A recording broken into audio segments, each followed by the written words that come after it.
Presiden Republik Indonesia Prabowo Subianto menghadiri konferensi tingkat tinggi KTT ke-46 ASEAN yang diselenggarakan di Kuala Lumpur, Malaysia. Ya, Presiden bersenda dengan rombongan lepas landas melalui pangkalan TNI AU Halim Perdana Kusuma sore tadi pukul 16.30 waktu Indonesia bagian Barat menuju ke Malaysia. Ya, kita akan langsung mengarah ke Halim Perdana Kusuma. Sudah ada rekan kami Leonardo di sana. Selamat malam. Yohanes Leonardo, seperti apa perkembangan keberangkatan Prabowo untuk KTT ASEAN di sana?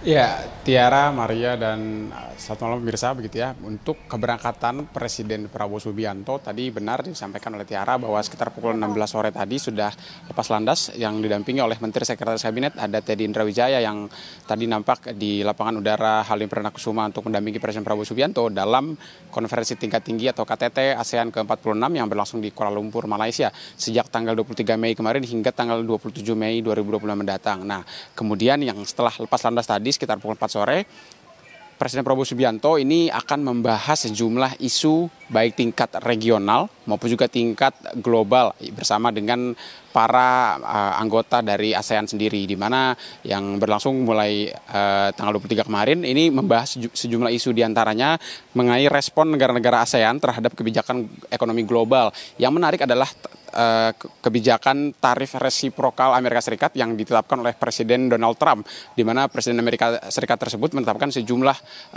kenaikan untuk tarif resiprokal ke beberapa negara, termasuk negara-negara ASEAN maupun juga Indonesia diantaranya. Nah, kemudian yang menarik adalah bagaimana kemudian ASEAN akan menyikapi sebagai sebuah organisasi kewilayahan, karena sejak isu tersebut menyebar pada kuartal pertama tahun 2025, memang ada beberapa respon baik dari Indonesia yang melakukan diplomasi ke Amerika Serikat maupun juga negara-negara lain. Nah, yang menarik adalah bagaimana kemudian secara kewilayahan ini ASEAN melakukan respons atau memberikan respons kepada Amerika Serikat. Selain isu tersebut juga yang tak kalah menarik adalah kemudian penyelesaian konflik Laut Cina Selatan, di mana sengketa Laut Cina Selatan yang sudah berlangsung sejak lama sekali ini melibatkan negara-negara, tidak hanya negara ASEAN saja, tapi juga hingga negara di Asia, yakni adalah Tiongkok yang kemudian turut dalam aksi saling klaim Laut Cina Selatan. Dan tentu kita akan melihat bagaimana kemudian Presiden Prabowo Subianto ini menunjukkan komitmennya dalam melakukan perdamaian dunia dengan mengikuti KTT ASEAN yang membahas salah satunya isu mengenai saling klaim Laut Cina Selatan. Selain itu juga untuk krisis ataupun juga konflik di Myanmar akan menjadi salah satu topik yang juga dibahas dalam KTT ASEAN ke-46 tersebut. Apalagi sejak meledak konfliknya pada tahun 2021 lalu, di mana ketika itu pemerintahan Myanmar diambil alih oleh kekuatan militer. Pada saat itu konflik tidak kunjung mereda hingga saat ini, bahkan sudah menelan ratusan ribu korban jiwa di Myanmar sejak tahun 2021 hingga saat ini.